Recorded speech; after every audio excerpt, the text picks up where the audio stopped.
Chapter 13. Stormy Clouds. I want to know, have you ever seen the rain? Day 11. Time, approximately 6 p.m. Location, Ivory Tower, Big 52, SC Branch. Ivory Tower was comprised of large white structures protected by reinforced ceramic plates. Before the war, the place had been a research and development facility, where the Ministries of Morale and Peace worked together to find non-war-oriented uses for technological breakthroughs of the Ministries of Arcane Science and Wartime Technology.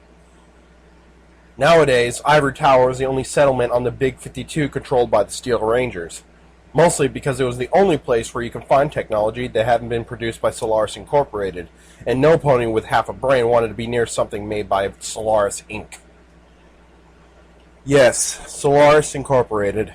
Those guys that merged a radio and a vacuum cleaner, creating the first sonic weapon ever, and putting it in the hooves of a really confused housemaid. They also invented a doorbell that incorporated thief detection and disposal talisman, successfully electrocuting more than 60 door-to-door sales ponies and a whole platoon of Philly Scouts selling muffins. The central area of white buildings was surrounded by a moat and a perimeter fence, defended with automatic turrets and minefields.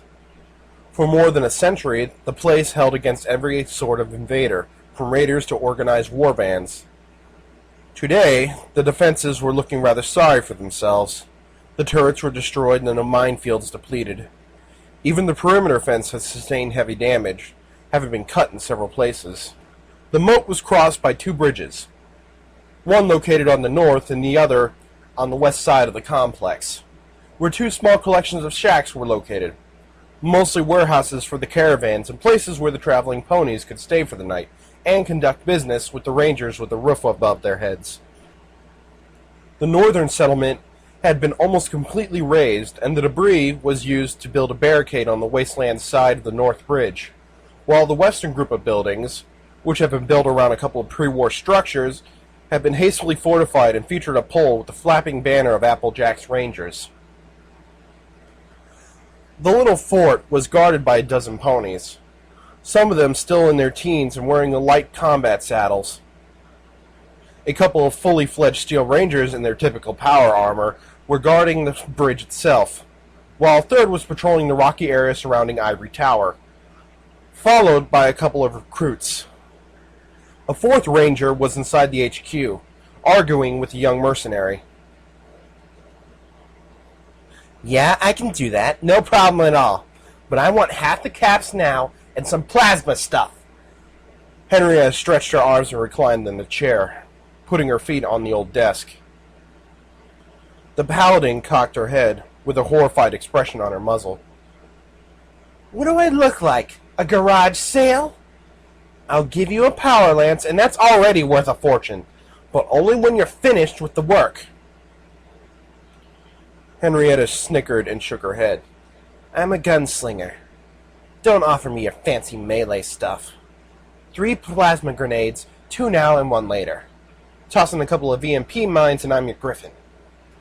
2 EMP grenades now, a plasma grenade, and a plasma mine later. Last offer. The pony stretched her hoofs towards the griffin. Henrietta shrugged and shook the pony's leg. Deal. And half the caps now. So you can fly away with them? I don't think so. You won't need them until you're done in any case. The griffin sighed. Do you know what I think? I think that you don't have the caps. You hope that I will accept and do the work for you, so you can try an assault on the fort, and then pay me with the caps that are inside the base. I don't think I want to play this game on the hope that 4 rangers and 15 recruits will succeed in an assault against half a dozen better trained and heavily equipped ponies, backed by sentries and behind a solid defensive position. The paladin raised her hoof. All right, you damn bloodwing! Half the caps now! But don't expect any gratitude. The young griffin shrugged again. Gratitude doesn't buy bullets. I guess we have a deal. I'll move very soon. Be sure that your guys don't screw up. Alright, when you're finished, come back here and talk with Scribe Melon. If you want to participate in the assault, I could have a little extra for you. Maybe some scavenged equipment. Henrietta was about to reply when the pony in front of her held up the hoof, asking her to wait a moment. The conversation was interrupted by an emergency call for the Steel Ranger Paladin. Cold shower copying. Report. The pony lowered her voice, but Griffin's had a good hearing. Henrietta sat in front of the desk, yawning. This wasn't her business, and she could drift away already, waiting for the night.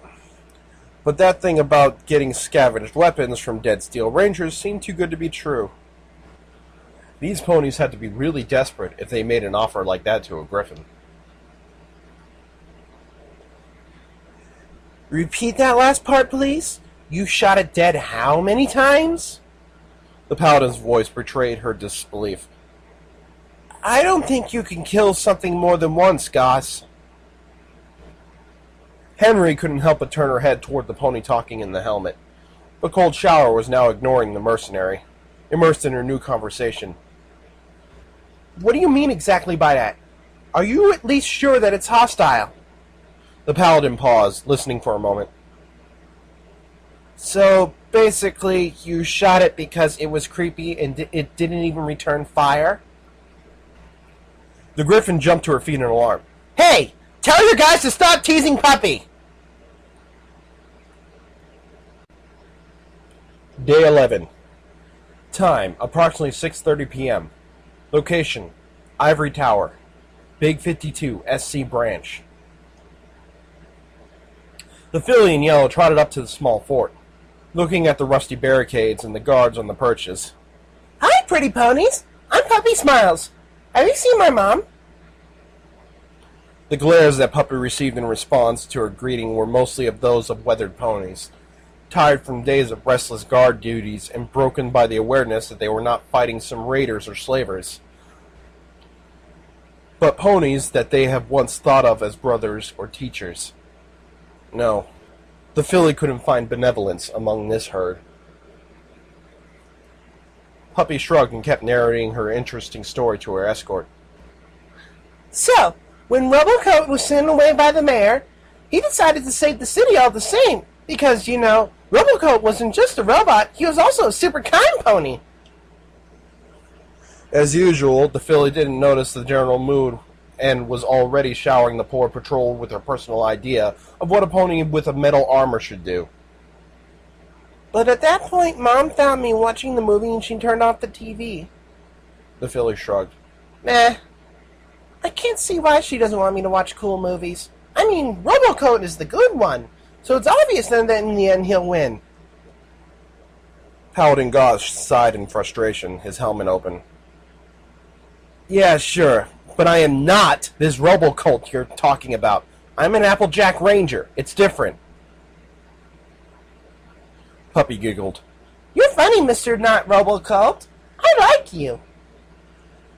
Yeah, whatever. Please. At least put away that dead Parador. It's disgusting. The filly had her pet sitting on her back. If the average pony would fear and hate such a dangerous predator, no pony can feel anything other than pity for that poor puny creature who was missing half its legs and a wing. Still, the foal treated it like treasure. Ew. Puppy frowned. But Fuzzy Ball wants to see the pretty ponies. She'll behave, I swear. The Paladin faced hoofed. I'm sure she'll behave, but, there are pet eaters around. It could be dangerous. The Paladin felt guilty, trying to sell the foal such an evident lie. Pet eaters? Where? Oh no, Fuzzy's in danger! The foal put the carcass of little Parador inside her saddlebags and started scouting the area in concern. Stay inside the bag. I'll take care of them. Goss's jaw fell. He was trying to say something when one of the other acolytes, who had been accompanying them, started laughing like an idiot, followed by the other two. Puppy stared at the laughing trio, seemingly clueless to what was going on. Very funny. Evidently, she didn't suspect anything.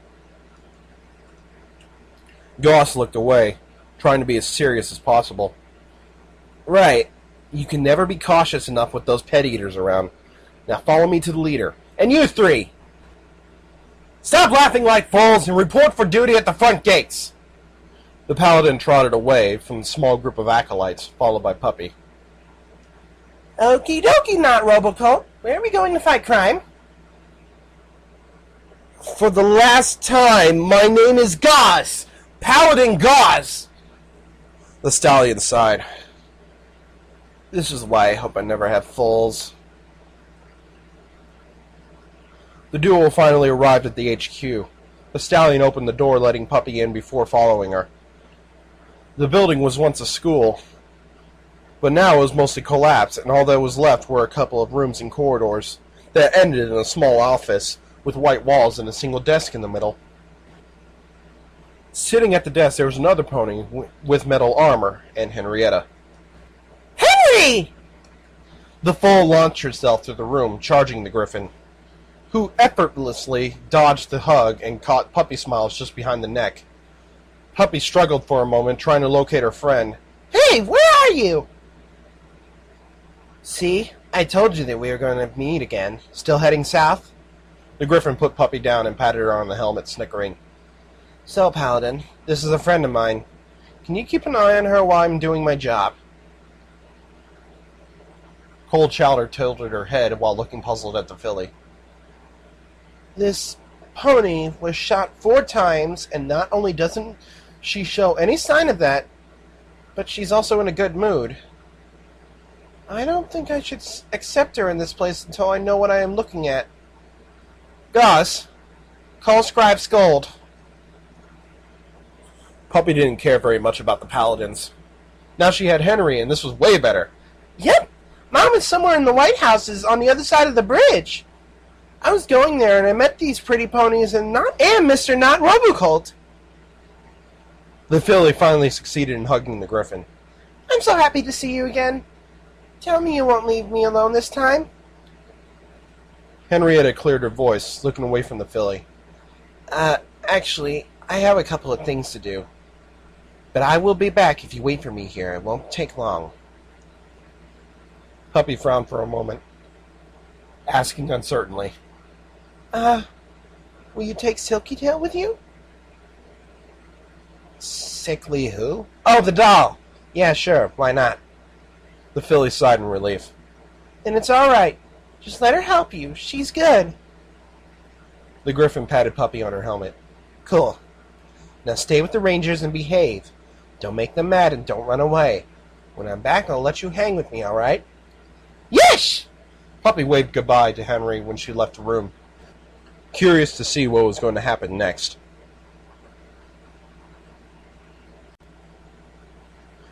Day 11. Time, approximately 7 p.m. Location, Ivory Tower, Big 52, SC Branch. Scribe Skull was an old pony who had trained many acolytes over the years. His cruelty and coldness towards every pony made him infamous among the young recruits. There was only one way to gain the old scribe's respect, and that was by doing a perfect job every time. When he turned against the Steel Rangers, joining the Applejacks, every pony had been surprised by his choice. In fact, a lot of acolytes were still thinking that he was a spy. Scold approached Puppy and looked into her eyes while talking with the paladin Cold Shower. Canterlot ghouls have the same scars as usual ghouls. I don't think she's one of them. The paladin sighed, sitting behind her desk.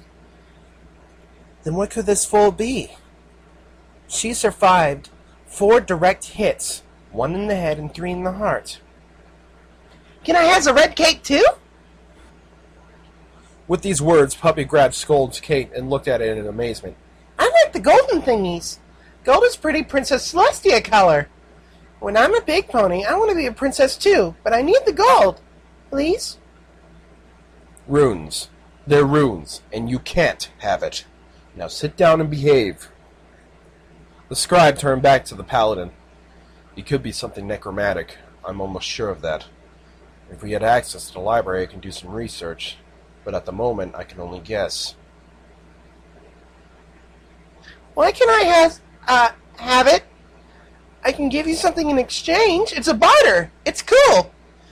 Big ponies do barters every time, and it's okay. Not like when I changed my breakfast for 2 marbles, and then I was really hungry and Mom scolded me. This is okay. The paladin nodded, trying to ignore puppy smiles. So, what's your guess? Scold gave a stern look at the fool. No, I don't intend to barter my cape with you. Now behave and wait until the big ponies are done talking. The scribe sighed before going back to cold shower. I remember reading something about these rad suits. They were less than effective during the Canterlot attack, and almost every fool wearing them was turned into a ghoul. Skull paused for a moment, looking at the filly still trying to pull off his cape. Not this one, I'd say. Maybe I should run a diagnostic test on the suit to see what comes out. The old scribe connected his pip up to the data socket of Puppy's suit, keeping the foal still with the other leg. Now please stay still for a couple minutes. Can I hug you? You're funny. I like you. Puppy paused for a moment, pondering. And I like your cape. Did I say that? Cold Shower couldn't help but chuckle, despite the situation. There's one a grim glare from the scribe. Yes, you can hug me as long as you stay still.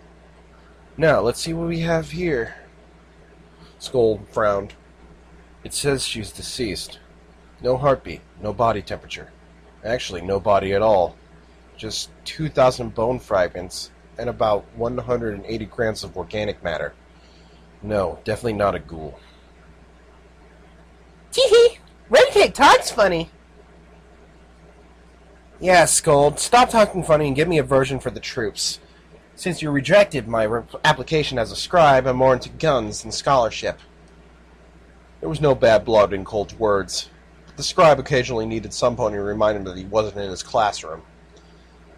I still don't know. I can just say what she isn't. Skull looked back down at his pickbuck, reading the results of his analysis. The artificial intelligence of this suit is intact and working perfectly, so I'm pretty sure this is not a crazed robot. Oh, look at this. The main healing talisman failed 200 years ago during a reboot.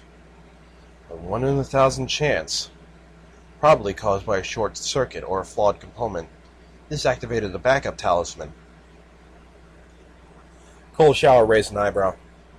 Ah, and why should this be interesting?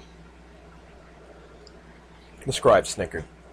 Because the backup healing talisman has a different function to the main healing talisman. The paladin snorted. Yeah, give me your information a bit at a time. Do you want to finish this thing, or are we going to wait for the morning?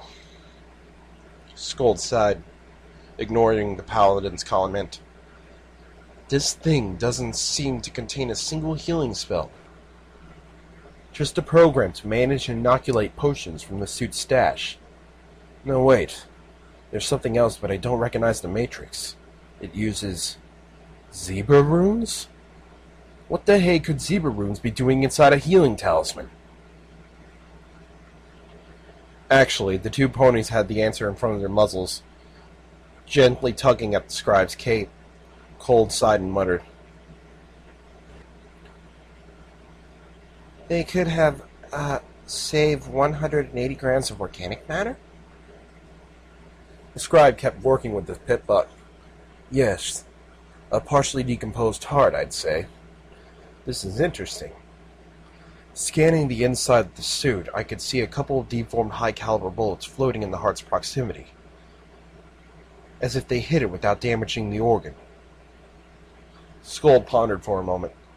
Let's see if I can access the registry of that talisman. Then I can see how it was supposed to work. All this talking was plain boring. Puppy was a notoriously patient filly, but not even the most patient pony in Equestria would have been able to stand all this blah blah blah. So the filly in yellow put her hooves in the scribe's pockets and started browsing through his possessions. A quill, some paper, a book, a pair of glasses, snap, A monocle. Another monocle. Hey, what's this? Puppy took a brushable plastic pony out of Skull's pocket. It was a green and white unicorn with a broad smile and a lyre as a cutie mark. Ah, it's so cute! The filly started petting the doll's mane. Brushy, brushy, brushy. Brushy, brush... What the? Hey, give her back! The scribe snatched the doll from Puppy's hooves, putting it back in his pocket. Play with your own dolls. This is an action figure, and it's very delicate, and... Skull's eyes met cold showers, and he realized what just happened. No. Oh, no. No. It's a toy I confiscated from an acolyte. It's not mine. Puppy's eyes widened as soon as she heard that the doll hadn't a proprietor. Not yours? I can has that then. I'll love her and pet her and have tea with her, and we'll always play together, and we will be best friends forever. I'm calling her Bonbon, and I'll make her mane pink. Skull's composure evaporated when he heard about dyeing the doll's mane. Her name is Lyra, and you can't has it. It's confiscated material and needs to be scheduled and classified. An amused, evil grin appeared on the paladin's muzzle as she walked around the desk and trotted towards the duo. Oh, don't be so strict, Scribe Scold. I'm sure we can let a little filly play with the foal's toy, right? Cold Shower was smiling widely, but she would have needed even more teeth to really show just how much fun she was having right about now. See? Robocode says I can has it! Gimme! The fool tried to pick Skull's doll again from his pockets, but this time the scribe was on edge and blocked her. It's mine, okay? Lyra is mine! I can't give her to her because I'd like her! Are you happy now? You. The scribe's expression changed while he looked at Cold Shower. After all, safety and mutual destruction could be an option. You can have a toy from the paladin's room if you wish. She'll be very happy to let you rummage in her quarters, because I am sure she has nothing embarrassing to hide. Am I right, Paladin Robocolt? Shower's smile died as she quickly coughed and looked away. I'm sure we'll find some pretty toy for you, little one. Now, please behave and stay put while the scribe finishes his work. Puppy smiled in glee. A promise of new toys was good enough for her to let this funny pony with the red cloak mess with her spacesuit for as long as he wanted. Okie dokie. Skull sighed and launched a last accusing glare at the paladin. Could you please stop grinning like that? I'm trying to focus here. The scribe went back to his instruments, mumbling. Oh, please, you're kidding me. They couldn't include such a feature in the healing talisman. Cold Shower looked puzzled at Scold. What did you find? Is it as bad as it seems from your face? I'd say it's worse. Some pony at the Ministry of Peace went to extreme lengths to make sure that these fools didn't die. That they weren't allowed to die. Weren't allowed? What do you mean by weren't allowed? The paladin raised an eyebrow. I mean, at the last resort, the backup talisman consisted of some sort of necromantic spell. I'm not sure how it works, but it seems to bind the life of the patient to what's left of her. The old scribe sighed. Luckily enough, it doesn't seem too powerful a spell. I think it could be undone, but it will take a lot of time and study. Moreover, it will require way more magical power than just my own, and I need my library. Cold Shower whistled. Talk about tough love. How could some pony do something like forbidding you to die? Is that even possible? Objected the mayor. Since we are facing it, I'd say it is. I'm not an expert of necromancy myself, but I can tell that the talisman itself isn't in great condition. It stayed active for 200 years with just a single spark of energy. I can't explain it. This shouldn't work at all. There must be something else. An external factor, maybe. The paladin tilted her head. So, basically, the fool is some sort of ghost. Skull tapped his chin. I'm not sure. I need to study the phenomenon a little longer. I think that the talisman somehow linked everything together. The suit, the pink goo inside it, and the remnants of the foal's body. A ghost? I don't think so, but I couldn't say it. Technically, this poor creature shouldn't even be capable of walking around. Its magic isn't strong enough. Instead, she behaves like a fool, having memories, and acts as if everything about her was normal. The old scribe paused for a moment, rubbing his eyes. Looking at this log, the suit went almost dead and didn't move at all for 2 centuries. Then all of a sudden, its batteries got charged way above their maximum capacity, and every spell inside the suit began working at 5 times its effective potential.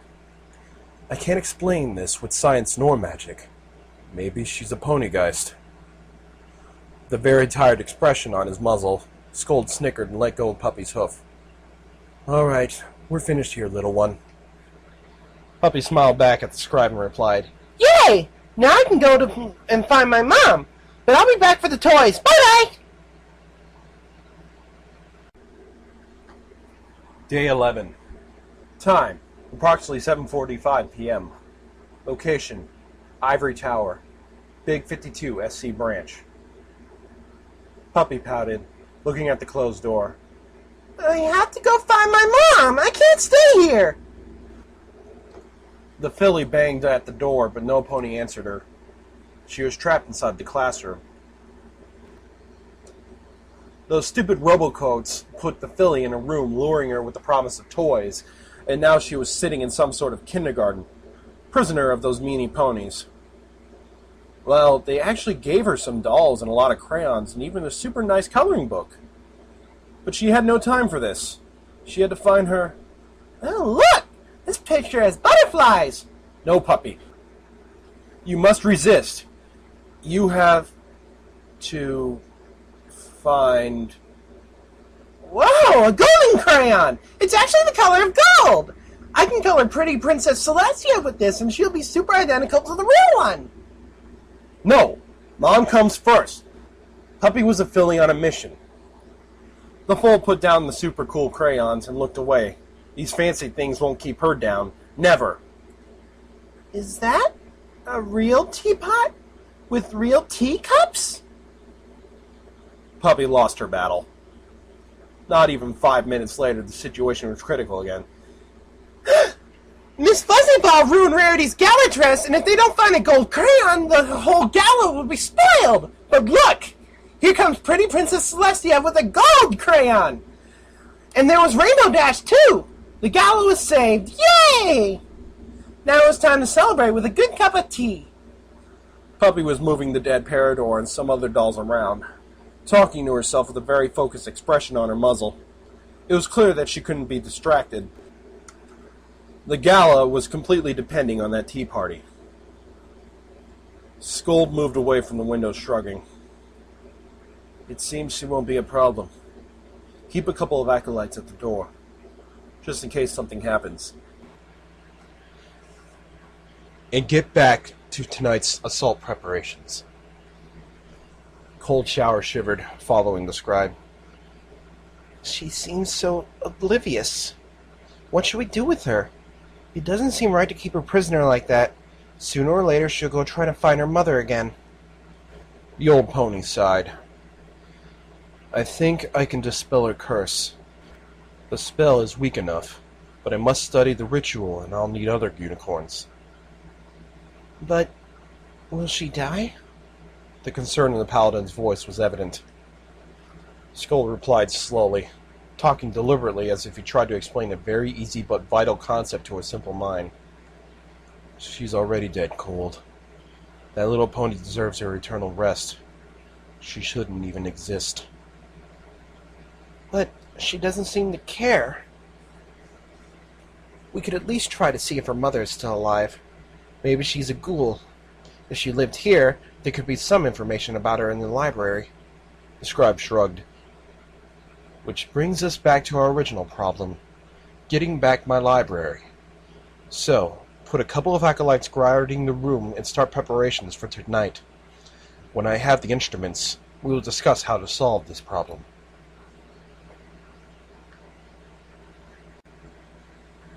Day 11. Time, approximately 10 p.m. Location, Ivory Tower, Big 52 SC branch. A little more pink in the clouds, and done! Puppy Smiles looked amazed at her new creation. Who said you couldn't paint a picture using only pink? Pink went with everything.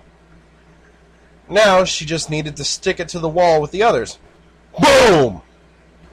The windows shook, and for a moment there was a big red flash outside, making Puppy turn on her tail and stare in curiosity. Fireworks? Boom! Another red light flared outside, and a window shattered, launching glass shards all around the place. Sharp window fragments rained on the floor, on the desk, and against Puppy's helmet. The foal didn't care. Instead, she stuck her head outside to get a better look at whatever was happening. Yay! Fireworks! Lucky Puppy. This was a great show. Past the bridge, on the other side of the moat, a lot of ponies were running and playing, throwing fireworks and a lot of other noisy and colored lights to each other. For sure, these Robocoats knew how to party hard, and Puppy wanted her share of fun. The foal headed for the door, but she remembered that it was closed. Obviously, this didn't discourage Puppy. She just jumped through the window. Landing on the road outside, the filly in yellow hesitated. Leaving behind all those toys and pretty drawings was not easy, but every pony has to make sacrifices in order to follow her goals. What did Soft Air say? One day she would have to make sacrifices and find that not everything was easy. You have to leave something of yours behind if you want to go on. Puppy now knew that the ugly pony was right, and trigger-happy too, but because she was a filly on a mission, and she wanted to see the fireworks from closer, so... Goodbye, pretty toys! Oh, and she still had to find her mom. Finding Mom was important, too! Go, Puppy!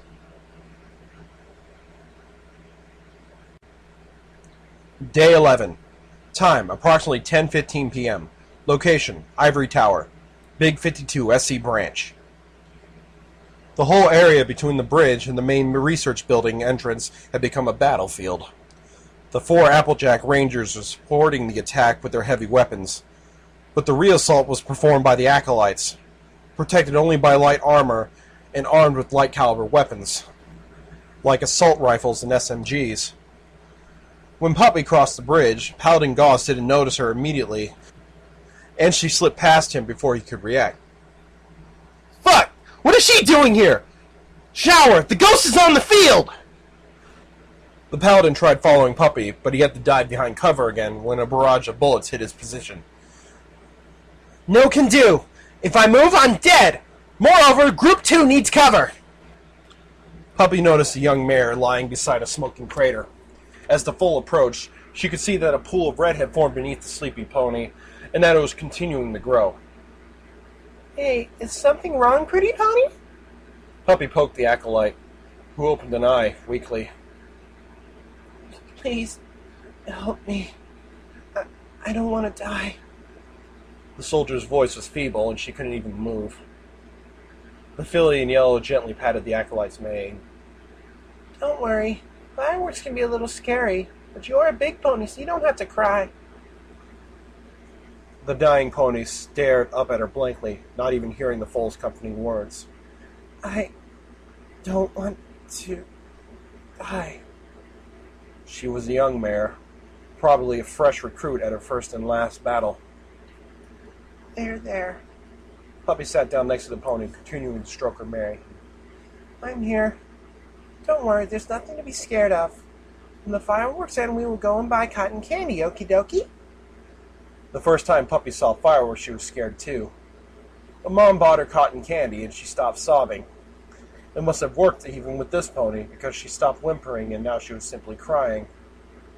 A couple of bullets hit Puppy in the torso while she sat beside the mare, but she hardly noticed. Sorry. Why I ran away.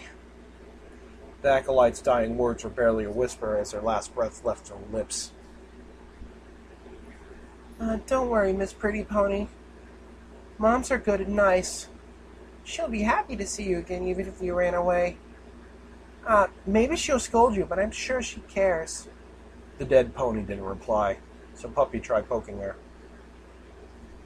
Are you alright, Miss Pretty Pony? Mr. Voice, is this pony alright? Analyzing. Negative. Applejack's Ranger's acolyte condition. Deceased. Puppy frown. Oh, like Henry's dad. Finally, Puppy seemed to catch up with the situation. Hey, Mr. Voice, are these ponies playing or fighting? The ponies in the area are fighting, though none of them are marked as hostile towards you. Only point defenses marked as enemies. To reinforce the suit's words, another couple of bullets hit near Puppy's position, and one partially cracked her helmet. Warning. Breach in the containment layer. Repair talisman activated. Hostile count 2. Hey! Look where you point those things! Puppy stood on her hooves, leaving the dead pony and trotting towards the nearest group of acolytes who had found shelter behind an upturned cart. Stop fighting! It's dangerous! Your friend is very ill! One of the 3 soldiers stared at the filly in yellow. What the fuck are you doing here, filly? Find some cover! The ghost tilted her head, confused. Why? Exactly at that moment, a spray of bullets hit Puppy's flank, leaving a thin trail of pink where the bullets pierced her body, as if she had been made of butter. The acolytes stared at the scene in horror, but when Puppy simply yelled at the turret to stop being a bully, they seemed speechless. The trio of soldiers didn't even react, and the fool lost it and galloped towards the Steel Ranger's most advanced defensive position. Stop that! It's dangerous, stupid bullies!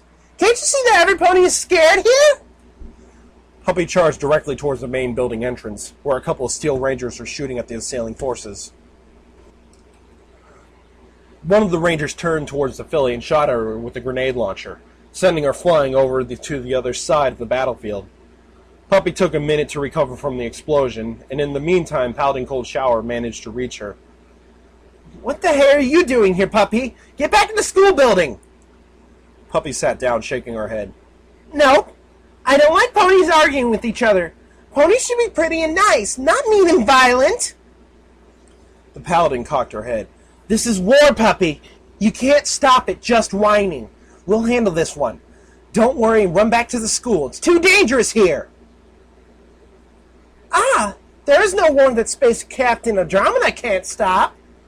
The fool lifted one hoof and stated, Laser gun! Sentenza floated in front of her.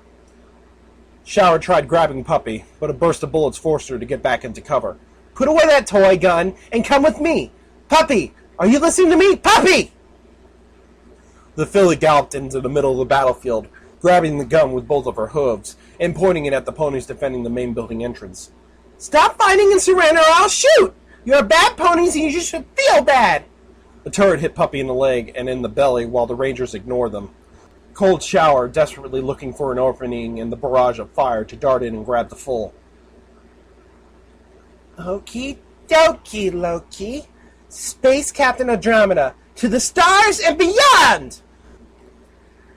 The foal dived onto the ground as if she was dodging invisible laser raids and pointed her own toy gun, before stating a single word, Bang! like half a dozen times. Bang, bang, bang, bang, bang! Surrender now, stupid zebra aliens! Target 127 acquired. Opening communication bridge to Pony Medes through Com Station 2. Pony Medes status. Restored and functional. Relaying coordinates. A window on the 3rd story of the building exploded from the inside, and a griffin threw out of it, firing a pistol back in the room she just left. The griffin's appearance on the battlefield completely gained Puppy's attention. Pony Medes 1, 4, 5, 9, 10, 11, and 12 are ready to fire. Pony Medes 2, 3, 6, 7, and 8 have the target beyond their horizon.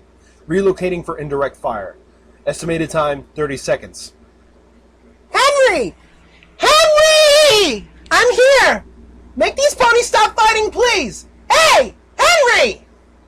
Puppy tried to gallop after the griffin, with Sentenza still in one hoof and the turret stubbornly firing at her. Wait! Stupid chicken. That girl always needed some help to notice things. Puppy put away the gun and took a chunk of asphalt from the ground, taking aim and... bullseye! The griffin lost control of her trajectory and landed, well, crashed, not far away from the filly. In the darkness of night, Pony Meanies opened its eyes. Half a dozen red lights pointed at the roof of the base's main building. At first they were only pale, thin crimson lines moving randomly in the area. But they grew in intensity until you could see them even from the other side of the bridge. Like red laser beams, they appeared from the clouds, piercing the gray curtain and covering it with faint red shadows. 7 small pillars of light connecting Ivory Tower with the heavens and beyond.